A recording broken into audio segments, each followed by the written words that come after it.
I can't be the only challenger with a scratched up trunk lid. This drives me crazy. No matter how many times I polish it up, someone, including myself, uses it to close the trunk. I love the taillights in this car, but putting such a high gloss, easily scratchable surface, this is kind of silly. I did pick up one of those trunk pulls from that site that sells the dip screens for the Hellcat intakes.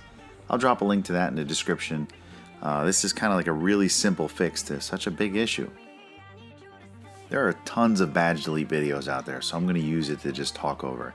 In the opener, I was pulling off some vinyl that was kind of like my final design of what I've been working on for the last few weeks. I just wanted to add something to it, which I'll get to in a second.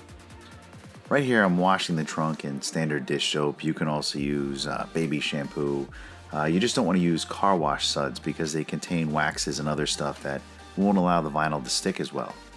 Following that, I'm going to use the same suds with a clay bar to clean off any raised contaminants on the plastic. Then my final step after drying it all off is to apply 70% isopropyl alcohol, and that will fully prep the surface for your vinyl. I've been trying different designs on how to cut and follow the curves of the taillights. I didn't want to wrap the whole taillight because I actually like the gloss, but the center always looks terrible and it really needs to be dealt with. Now, I've always wanted a decal back there, but the trouble was it doesn't stop the scratches, and also the fine edges and points of your decal are going to catch your towels and peel up over time, making it look much worse. So here's my solution. The first step was to lay down my decal. As I peel up the backing tape, take a second to drop a comment and let me know what you think of my new logo and the fact that I'm putting it on the car. Make the comment now and be honest, and then again with the end result. I want to see how or if your opinion changes when the job is done versus what I peel off right now. Alright, if you're not done blasting me with your raw, unfiltered thoughts, just pause the video. I'll sit here and wait for you to finish. Alright, next I'm prepping the surface again with 70% isopropyl alcohol, and I'm going to lay out the cut lines with knifeless tape. If you're not familiar with this product, it allows you to make razor sharp cuts directly on the paint without ever taking a knife to the car. It's taped with a Kevlar string, and when pulled, it follows the pattern you laid out, even on complex curves. If you want to know more about knifeless, check out the playlist I drop in the description below. It contains my favorite videos that I'm using to learn this skill.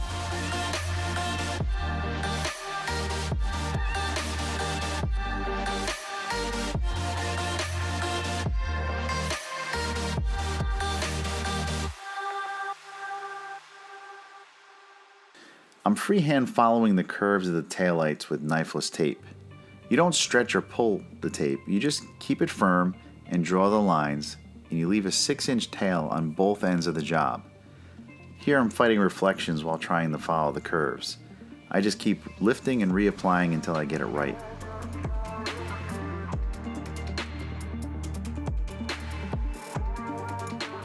Alright, we go one more time with the alcohol prep to clean off any finger oils, and I'm going to switch back to live audio because now that the wind has died down, you can catch most of what I'm saying.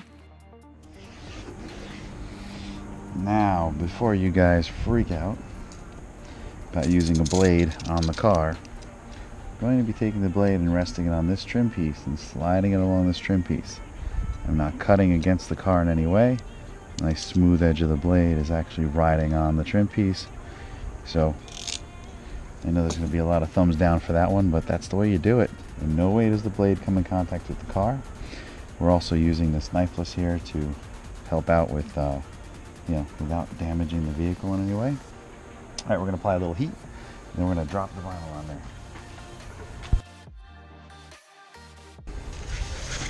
And then remember to apply the vinyl up and above the surfaces that we're working on.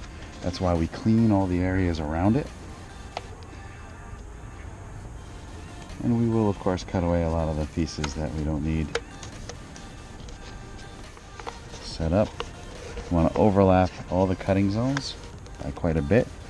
So I'm going to go all the way over here, and I'm just going to use this piece right here to pin it, just so I can keep it straight and clean. Get my scrap out of the way. So one of the cool things, you want to work from the least stressful area, and that's usually the center. So you want to pin it down in the center first, and then work your way out from there.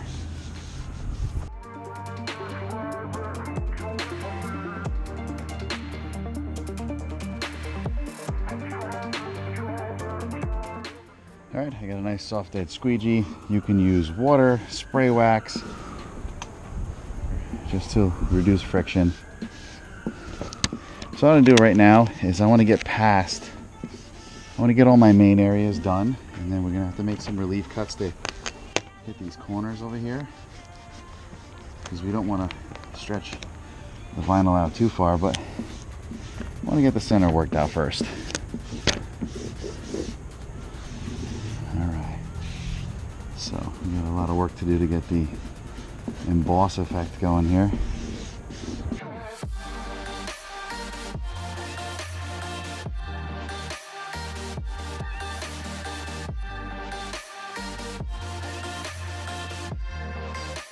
Now you want to make relief cuts, but you want to make sure you cut these past anywhere you're going to be working in. So I want to leave some zones for stretching there.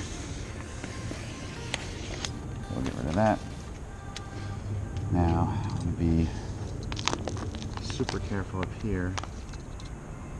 I'm going to make a relief cut over here so I can start stretching out the vinyl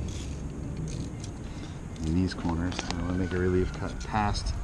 My line comes this way, so I want to make a cut over here. That'll give me a zone to pull this way and a zone to pull that way. I want to apply a little heat in this area outside my actual zone where I'm laying the vinyl. It'll loosen it up a little bit and allow me to pull out the wrinkles. And again, I only need to get the wrinkles out past the line. I don't need to worry about these wrinkles. I just need to worry about the ones that are inside my tape line. And then I'm heating out here. I'm pulling this area and getting this vinyl here to behave itself within the line.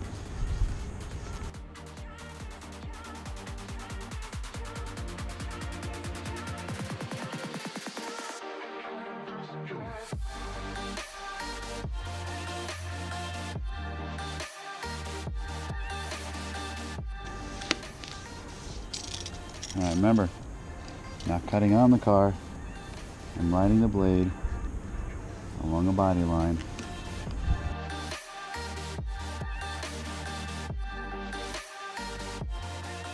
So we have a lot of area to work with. Again, feeding the vinyl away from where we're working, so I am not stretching the vinyl that I'm laying down. I'm stretching the vinyl that I'm cutting away.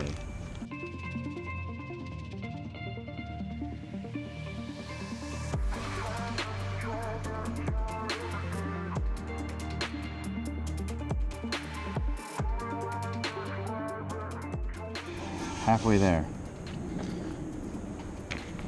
Remember, you make your relief cuts out of the way of the pieces that you're going to be laying down.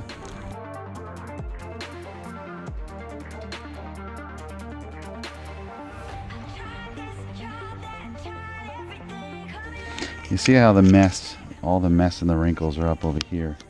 That's where you want to keep them. You want to keep all the shrinky parts and everything that you're screwing up and out of the way.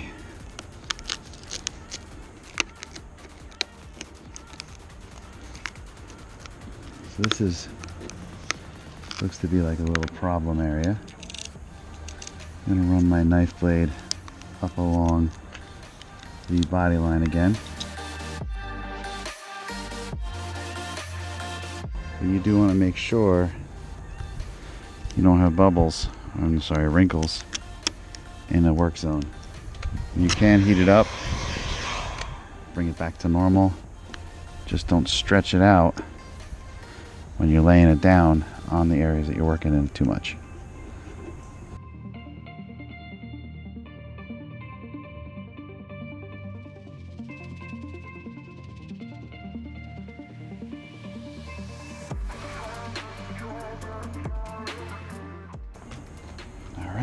Moment of truth with the Knifeless tape.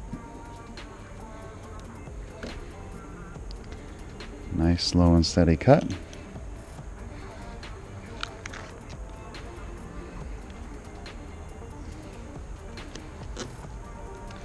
Peel away the excess. And carefully peel this out.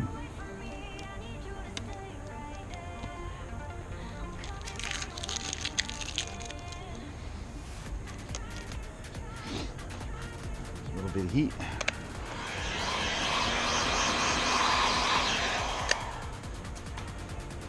And push out the fingers.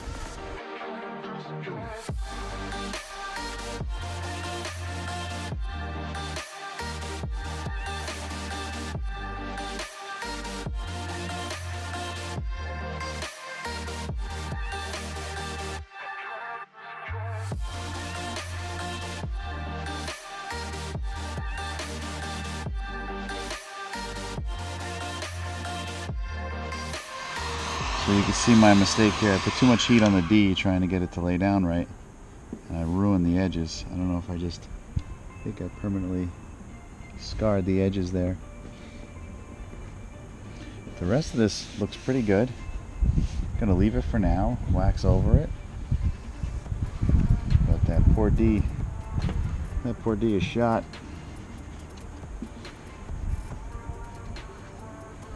That's cool though. Next time I'll get it perfect. So we basically ran a scrap piece of vinyl underneath with my my logo, and then you know, basically put a piece of 1080 vinyl around here in the scratch zone. So now we can protect this area, and the more you touch it, doesn't matter because it's vinyl. It's going to protect the space until you know, until I choose to find something else to put on here. I've always wanted something custom here. I didn't want to break from my black theme. So this was the best thing I can come up with. I do like it. I am going to redo it just because of that D is going to bother me. And the O as well. I think I'm going to have to do a little bit of work to round out the insides of those letters just to have a smoother transition there. But I did learn my lesson. Not a lot of heat here, just a little tiny bit just to get it to sync. And that's it. So if you like following me along on this little project here, don't forget to drop a like. If you are stopping by for the first time, please consider subscribing. And as always, thanks for watching.